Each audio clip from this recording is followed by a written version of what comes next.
Hola a todos, bienvenidos a esta nueva edición de América Ahora. Soy Wang Xiaozhen, les saludo desde Beijing.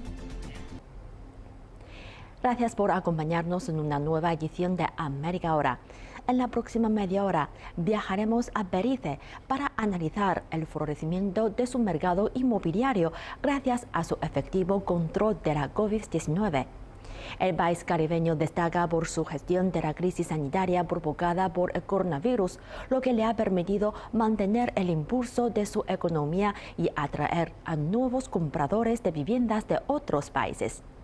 Y tras este reportaje, nos desplazaremos hasta Argentina para ver casos concretos de empresas y particulares que han podido sortear los efectos económicos adversos de la pandemia de COVID-19, adaptando sus modelos de negocio y empleando los fondos otorgados por el gobierno a las pequeñas y medianas empresas. No se pierdan ninguno de estos dos valiosos ejemplos en la lucha contra el coronavirus. Comienza América Ahora. El mercado inmobiliario del país caribeño florece durante la pandemia de COVID-19. Historias de particulares y empresas que aprovecharon las oportunidades de la crisis derivada de la pandemia. De todos los países de Centroamérica, Belice, con sus casi 400.000 habitantes, está sorteando la pandemia de COVID-19 con las tasas más bajas de positivos y fallecidos de la región. Este hecho atrae muchos estadounidenses, quienes se plantean mudarse a la nación caribeña con el fin de escapar de los estragos causados por la crisis sanitaria en su lugar de origen. Durante cientos de años, Belice ha colmado los sueños de miles de viajeros, exploradores y amantes del sol. Este pequeño país centroamericano está dotado de hermosas playas tropicales y cuenta con algunas de las mejores áreas para practicar submarinismo del mundo, lo cual, añadido a su gobierno estable y una baja tasa de criminalidad, le proporcionan un atractivo único. Durante décadas, no solo turistas, sino extranjeros en general, se han visto atraídos por la posibilidad de establecerse como residentes permanentes. Y en la era de la COVID-19, Belice ha ganado incluso más atractivo. Belice cerró su aeropuerto internacional y las fronteras terrestres con México y Guatemala cuando se acababan de detectar los primeros brotes en el continente americano. Las escuelas y los negocios también cerraron y llevar mascarillas se impuso como obligatorio. El director de Servicios de Salud del Ministerio de Salud de Belice, Marvin Manzanero, afirma que aquellos pasos fueron cruciales para conseguir estas cifras tan bajas casi medio año después del inicio de la crisis. Creo que todas estas medidas expresan el compromiso del gobierno por garantizar que a pesar de las circunstancias no se produjese transmisión comunitaria. Hubo un impulso por parte del gobierno para garantizar que se tomaran medidas basándose en la justicia. Se estableció un toque de queda desde bastante temprano. El uso de mascarillas, que es algo que nunca se había hecho, la cuarentena, la presión por el distanciamiento social, el cierre de grandes negocios, el cierre de oficinas de servicios públicos, todas estas cosas. Ello deja ver que hay una autoridad superior, forma parte de la estrategia. Creo que si no fuese porque se abogó por todas estas medidas, el efecto no hubiese disminuido. Y todo fue parte del enfoque del gobierno. La oposición estuvo y se mantuvo involucrada desde el principio. Y el hecho de que la sociedad también estuviera dispuesta a aceptar lo que pedía el gobierno, mientras en otros países se producían protestas civiles, muestra que en Belice se tomaron las cosas de manera diferente. Los agentes inmobiliarios que trabajan con compradores internacionales afirman que las bajas tasas de COVID-19 están añadiendo un punto de venta más atractivo a las propiedades del país. De hecho, la demanda de extranjeros buscando reubicarse en Belice de manera permanente ha aumentado. Scott Fuson se trasladó a la nación centroamericana en 2009, después de dejar una exitosa carrera en una empresa de promociones en línea en Estados Unidos. Oh, Dios mío, Belice es la joya sin descubrir no solo de América Central, sino de todo el Caribe. He estado en muchas islas caribeñas y todas son bellas, son maravillosas, sus aguas son hermosas, pero me encanta la naturaleza virgen de Belice. Puedes caminar descalzo y comprar zumo y comida a los vendedores de la calle. Puedes sentir la naturaleza auténtica, tanto del país como de sus gentes. Nadie es falso, todo es real y natural. Me atrajo mucho desde el principio. Cuando pasé tiempo en la parte continental es exactamente igual. En cada pueblo que visitas eres bienvenido. A la gente le encanta mostrarte lo que tiene y preservan intacto casi el 50% de la naturaleza de una forma u otra. Realmente protegen su propia tierra y por eso me he enamorado perdidamente de este país. Al principio Scott se sentía atraído por el mercado inmobiliario, principalmente dirigido a veraneantes o compradores a corto plazo. Real estate in Belize really leaves nothing lacking. El mercado inmobiliario de Belice realmente no deja opción a pérdidas, así que si está familiarizado con los bienes raíces y las propiedades tanto en Estados Unidos como en Europa, Belice satisfará todas sus expectativas. Los accesorios y los muebles son de primera categoría y la ubicación es inmejorable, pero en lo que respecta a la calidad de las construcciones y ese tipo de cosas es un mundo absolutamente. Déjeme añadir que la estabilidad del mercado inmobiliario es grande, nunca ha flaqueado, al menos desde que yo estoy aquí, desde 2009. El sector inmobiliario ha seguido subiendo, algunos años más y un poco menos otros, pero el sector inmobiliario ha seguido subiendo de manera constante durante los últimos 11 años. Lo que más me atrajo de Belice es la proximidad a Estados Unidos, está muy cerca, a solo 2 horas de Houston. Además, el inglés es el idioma oficial, así que fue muy fácil para mí asentarme, porque había buscado en Costa Rica y en Panamá, pero no fue tan sencillo.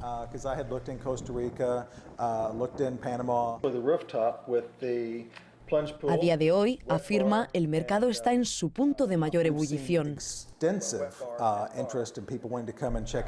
Hemos comprobado que hay un gran interés por venir y ver las propiedades, particularmente con el malestar social que se está dando en diferentes partes del mundo debido a la COVID-19. Estamos recibiendo mucha más atención en cuanto a las personas que solicitan información y quieren venir a vernos. Este es solo uno de los varios proyectos realmente interesantes que se están llevando a cabo ahora mismo en la isla, sin contar los otros muchos que hay en la parte continental. Hay muchas oportunidades aquí, muchas opciones diferentes.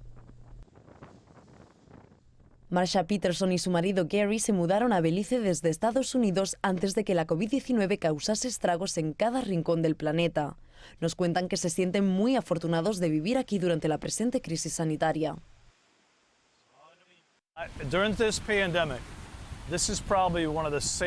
Siento que estoy en uno de los lugares más seguros del mundo durante esta pandemia, porque en realidad el gobierno hizo lo que creo que es correcto. Todo cerró en cuanto se pudo. Ahora están tratando de abrir muy lentamente, porque realmente hemos contenido la pandemia bastante bien. Quiero decir, no es tan bueno para mucha gente porque Belice ha perdido a todos los turistas. Hay mucha gente del sector que ha perdido sus ingresos. Pero en lo que respecta a la seguridad y a la salud de las personas, este es el lugar más seguro para estar. Literalmente me vendría aquí si no lo estuviera. De hecho, si alguien me regala ahora mismo un billete de avión, no volvería a Estados Unidos. Marsha, quien también se dedica a la venta de propiedades, nos cuenta que muchos negocios están remontando. Los clientes con los que estoy hablando darían lo que fuera por venir aquí. Les encantaría estar en algún lugar donde la gente realmente cuide de su país y de su gente, porque aquí la población es lo primero. Y como dijo Gary, aunque los beliceños están sufriendo, vamos a superarlo. Pero a medida que más y más compradores extranjeros se interesan por el mercado inmobiliario de Belice, algunos opinan que este auge podría ir en detrimento de los propios beliceños. Y es que ser propietario de una vivienda en la parte continental, donde vive la mayoría de locales, es bastante difícil debido a las regulaciones bancarias y el acceso a créditos. Algunos temen que, además de eso, el aumento de los precios de las viviendas dificulte aún más la posibilidad de comprar una casa. Hugo Moguel es miembro de la Asociación de Agentes Inmobiliarios de Belice. Explica que los precios de las viviendas situadas frente a la playa y frente a la costa en las islas pequeñas, las cuales son más atractivas para los turistas, pueden resultar inalcanzables para muchos beliceños. They have definitely been a large part. They've played a large part in how values have risen, especially in land, in certain areas. Definitivamente los turistas han jugado un papel importante en el aumento del valor de las viviendas, especialmente en el valor del suelo en ciertas áreas, hasta el punto de llegar a impedir que los beliceños sean dueños de su propia tierra. No me preocupa eso porque las áreas que más buscan los compradores extranjeros suelen ser las zonas más turísticas, en las que no hay tantos beliceños interesados en buscar casa. El problema principal es el aumento de los costes de construcción, que se han incrementado un 100% en los últimos 10 años. Quiero decir, cada vez es más difícil construir y los salarios no están creciendo al mismo ritmo, así que la vivienda se está volviendo muy difícil de pagar.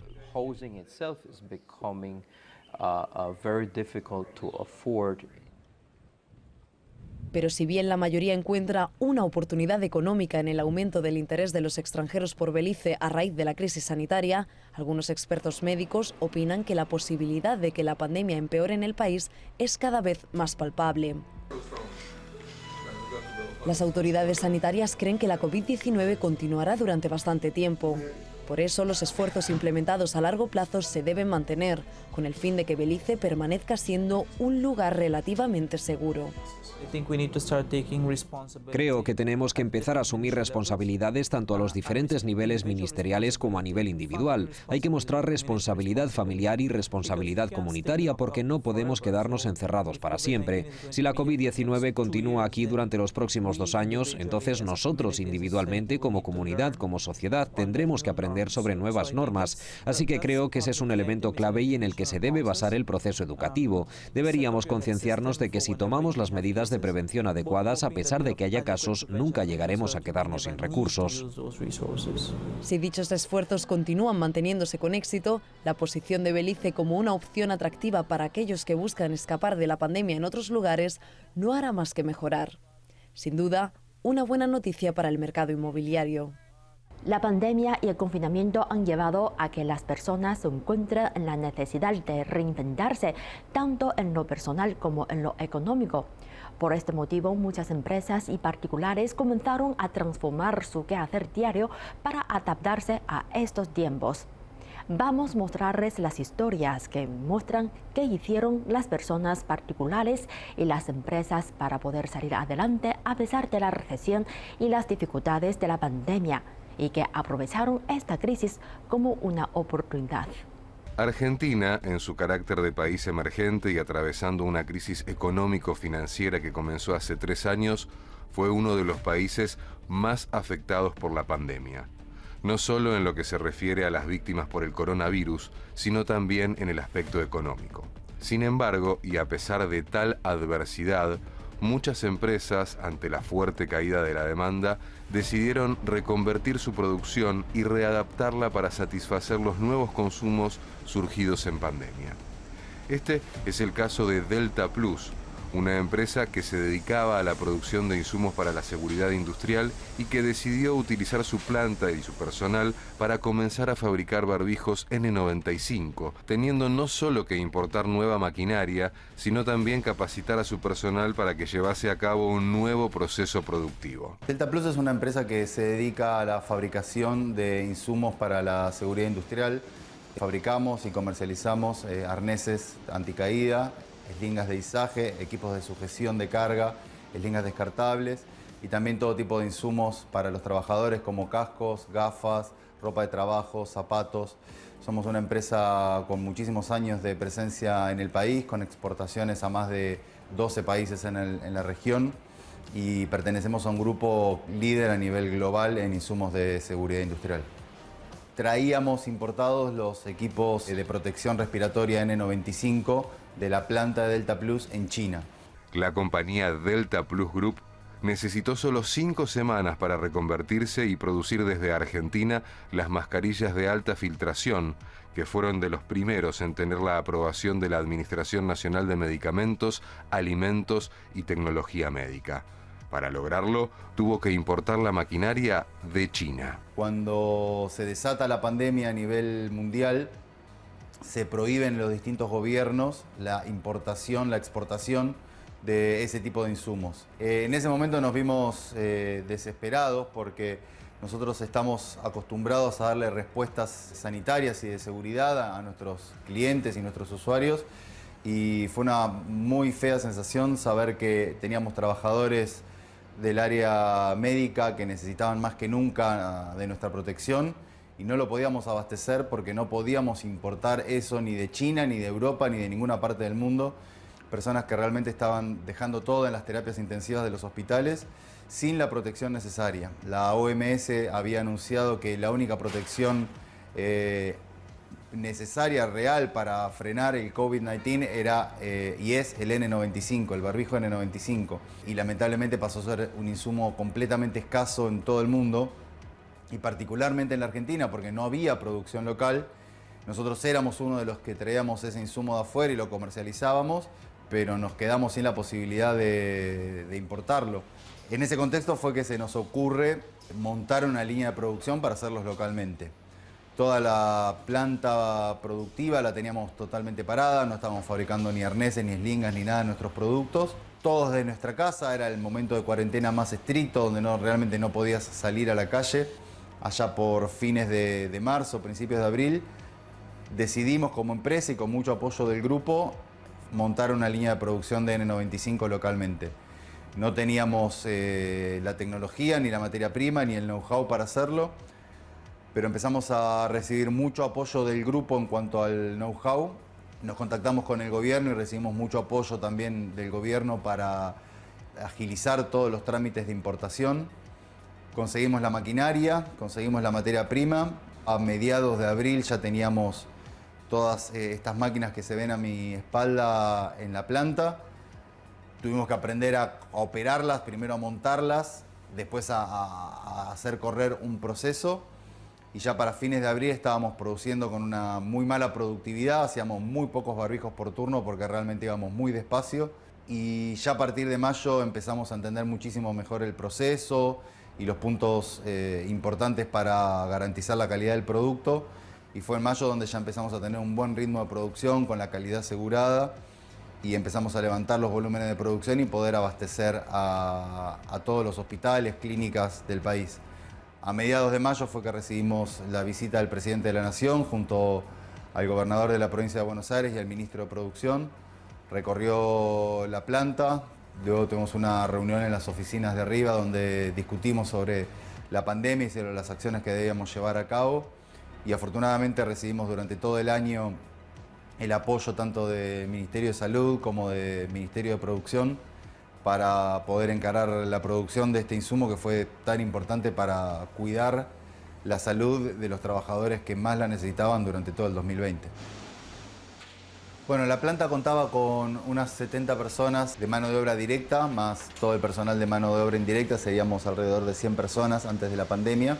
Cuando se decretó el aislamiento preventivo social obligatorio, nos quedamos todos en casa, desde el director general hasta la última persona de producción. Y cuando empezamos a montar la línea de barbijos, empezamos a generar los permisos de circulación. Primero vino mantenimiento, que fue el sector que recibió las máquinas y empezó con el montaje electromecánico y de aire comprimido para la instalación de la maquinaria. Y luego se empezaban a generar permisos para los indirectos. Ahí empezamos a venir el jefe de producción, yo, jefe de planificación, ingeniería, y empezamos a trabajar en toda la parte indirecta de la manufactura. Se dejó, por supuesto, en su casa todos los que tenían más de 50 años o alguna comorbilidad. No le hicimos el permiso y nunca vinieron en la pandemia, en la cuarentena a trabajar. Con lo cual, todos los que estaban por debajo de los 50 años y no tenían enfermedades preexistentes empezaron a concurrir para familiarizarse con el barbijo, con las máquinas, con el proceso, con la línea nueva. Y ahí empezamos los primeros pasos de producción. Pero nos dimos cuenta que la cantidad necesaria era muy grande, necesitábamos alrededor de 1 millón de barbijos por mes. Y ahí fue donde nos dimos cuenta que con la nómina, con la cantidad de gente que teníamos en ese momento no era suficiente. Y en plena pandemia, en plena cuarentena, en el mes de mayo, salimos a hacer una contratación muy grande de gente y terminamos montando la línea de barbijos con más de 100 personas. Con lo cual fue realmente muy demandante porque en el momento donde nadie salía de casa, nosotros estábamos saliendo a contratar gente que teníamos que gestionarle los permisos y hacerlos venir, capacitarlos, gente que capaz nunca había trabajado en fábricas y mucho menos en barbijos porque no había fabricación de barbijos en el país. No se podía importar, los médicos cada vez con más casos en las terapias intensivas necesitaban la protección respiratoria y había que fabricar localmente. Por eso es que realmente se unieron fuerzas del grupo desde Europa, nosotros localmente como empresa en Argentina y del Estado Nacional para que pudiéramos llevar este emprendimiento adelante. A partir del mes de septiembre, octubre aproximadamente, se empezaban a levantar algunas de las restricciones sanitarias de circulación. También empezó a haber demanda de nuestros productos clásicos, con lo cual la gente que estaba trabajando en barbijos tuvo que volver a sus líneas tradicionales. Retomaron a la fabricación de arneses, de eslingas, de equipos de sujeción, con lo cual hubo que volver a salir a hacer contrataciones masivas de gente porque había que reemplazar a toda nuestra gente que estaba volviendo a sus sectores, con lo cual más o menos para el mes de noviembre la planta de barbijo funcionaba con 100 personas, todas nuevas, absolutamente todas nuevas, no había ninguna persona que hubiese trabajado en la empresa un día antes de iniciar la cuarentena. O sea, era una línea con maquinaria nueva, materia prima nueva, procesos nuevos y hasta la última persona trabajando en la línea había sido incorporada durante 2020. Actualmente seguimos produciendo con la gente que lleva muchos años en la empresa, sigue trabajando en las líneas tradicionales y hemos vuelto a abrir la línea de barbijos en 2021, vinculado a algunas empresas que necesitan el barbijo N95 para sus operaciones y también para algunos centros vacunatorios que quieren tener protección respiratoria para todos los enfermeros y personal sanitario que trabaja aplicando la vacuna. Con lo cual hemos vuelto a poner la línea de barbijos en funcionamiento. Ya ahora fue bastante más fácil que el año pasado. Ya tenemos el know-how, tenemos la experiencia, teníamos la materia prima y la maquinaria, con lo cual tuvimos que salir a contratar gente, capacitarlos, pero fue un proceso mucho más fácil. Y realmente hoy por hoy, en 2021, nos encontramos con una gran demanda en toda la actividad que hicimos siempre, la protección de seguridad, y se ha adicionado ya a la empresa esta nueva unidad que es la de protección respiratoria con la fabricación de barbijos N95. La situación económica compleja que venía atravesando Argentina, con altas tasas de desempleo y una gran disminución de la demanda agregada, fue fuertemente agravada por la pandemia.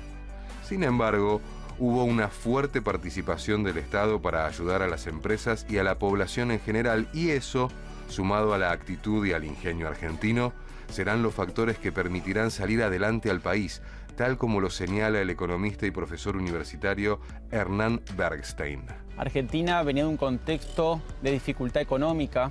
En los últimos años venía con pequeño aumento continuado del desempleo y una caída en el Producto Bruto Interno. La pandemia del COVID-19 complicó aún más, no solamente a la situación social, sino a la situación económica. Puntualmente, las empresas y específicamente las pequeñas y medianas empresas en este contexto fueron las más perjudicadas.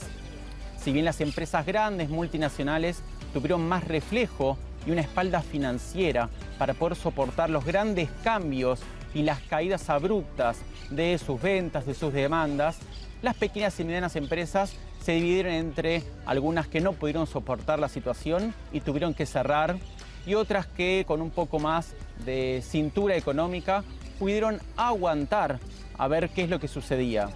Podemos tratar de entender que las empresas no tenían certidumbre respecto a qué es lo que estaba sucediendo o qué es lo que iba a suceder. Por lo tanto, la toma de decisiones era prácticamente día a día, sin saber hasta cuándo iba a continuar esta caída, que después de un año podemos ver que fue realmente muy grave. Entonces tenemos algunas empresas que, muy pocas, pero muy pocas, que pudieron aumentar paradójicamente sus ventas, y estas vinculadas con servicios o productos destinados a reducir los contagios o vinculados con la limpieza de los hogares, de las empresas, de las ciudades. Ahora, el resto de las empresas tuvieron que buscar alternativas para poder sobrevivir, las que pudieron, a esta situación. En esta suerte de supervivencia de las pymes y puntualmente de las familias, podemos encontrar diferentes casos. Por ejemplo, están esas empresas que se dedicaban a la producción de productos textiles, que entendiendo la gran demanda que el mercado estaba manifestando, pudieron comenzar a la producción de barbijos, en la cual, utilizando las mismas maquinarias, los mismos trabajadores y prácticamente sin modificaciones mayores, cambiaron su producto base, el cual les daba los grandes ingresos. Por otro lado, tenemos empresas que al cerrar, sus trabajadores se encontraron en situaciones de calle, sin ingresos, sin dinero para poder sobrevivir, así que tuvieron que encontrar alternativas como puede ser la repartición de alimentos, de productos de limpieza, personas que trabajaban en empresas hacía muchos años, y estas empresas tuvieron que cerrar sus puertas bueno, estas personas encontraron alternativas desde, como estaba diciendo recién, ventas de productos ocasionales, reparto de comidas, de productos de limpieza e inclusive golosinas por la calle en forma independiente, pero además en forma espontánea, sin ningún tipo de permisos por parte del gobierno, para poder salir a repartir o vender productos a la gente que quizás estaba en la calle o yendo a las paradas de colectivos, de subtes, de trenes. Por otro lado, tenemos apoyos por parte del Estado. El Estado tuvo una presencia muy fuerte ayudando a pagar la mitad de los salarios en muchos de los rubros existentes. De esto, obviamente, se beneficiaron muchas pymes que lo necesitaban. Tenemos también otros casos de personas que se dedicaron a la búsqueda de nuevos emprendimientos, también vinculados con las necesidades de la epidemia, de la pandemia. Este fue el caso de Argentina, en el cual en las ciudades donde más se sintió este parate económico por la disminución de pasar de un movimiento tan grande económico a prácticamente la nulidad del movimiento. Nuestro país y puntualmente la ciudad de Buenos Aires es una ciudad muy viva en la cual existe mucha comercialización en las calles, gracias a la gente que pasa, que transita, que se mueve. Los colegios también son fuente de generación de empleo, generación de pymes, y esto al haberse frenado completamente fue un impacto realmente muy grande. La dificultad vinculada a la falta de registración de empleos, de trabajos en blanco, también generó grandes consecuencias que ahora mirando para atrás vemos la importancia que esto lleva a una economía tanto regional como de la Ciudad de Buenos Aires como del resto del país. Ahora que estamos a principios del mes de marzo del año 2021, empiezan a aparecer expectativas de crecimiento, ya se empiezan a ver en algunos rubros industriales un crecimiento, se empieza a utilizar toda esa maquinaria ociosa, vuelven otra vez a ser contratados muchos trabajadores que habían sido suspendidos, empresas que habían sido reconvertidas, empiezan a preguntarse también hacia dónde va a ir sus nuevos rumbos, porque tampoco sabemos cuánto va a durar esta pandemia, cuánto seguirá impactando en Argentina o en América Latina. Por lo tanto, esto tendrá que ser día a día y las empresas junto con los gobiernos locales y nacionales tratar de ir entendiendo hacia dónde vamos a ir. Mi expectativa también es positiva respecto a qué es lo que va a ir pasando en Argentina, ya que nosotros poseemos la maquinaria, poseemos los trabajadores, poseemos la formación adecuada y también poseemos ahora esta información de la importancia del I+D, la investigación y el desarrollo, que las pymes junto con las universidades van a poder empezar a desarrollar para pensar nuevos productos, nuevos servicios, no solamente para los mercados locales, sino también para poder exportar. Y esto desde los inversores extranjeros empieza a identificarse como una gran potencialidad, por lo que, bueno, esperaremos en los próximos meses un ingreso importante de capitales, los cuales podrán darle una forma y un modo a esta producción y este crecimiento sostenido que nosotros vamos a ir, ojalá, esperando según las consecuencias de la situación, podamos ir viendo en el transcurso del año, de los próximos años. Si algo podemos decir que tenemos a favor los argentinos es nuestra capacidad de reconvertirnos. Nosotros nos definimos como buscas, en los cuales ante la necesidad y ante las dificultades encontramos un camino alternativo. Y la pandemia, la verdad, que ayudó a que la creatividad de los argentinos se pueda ver en concreto. Muchas empresas aumentaron la oferta de productos y servicios que tenían. Muchas empresas lograron incorporar nuevos mercados, asociándose con otras empresas, encontrando alternativas a las que seguramente post pandemia podrán seguir beneficiándose y seguir creciendo. Con todo esto terminamos esta edición de América Ahora. Gracias por sintonizarnos durante esta media hora. Soy Wang Xiaocheng, Beijing. Nos vemos en la próxima edición.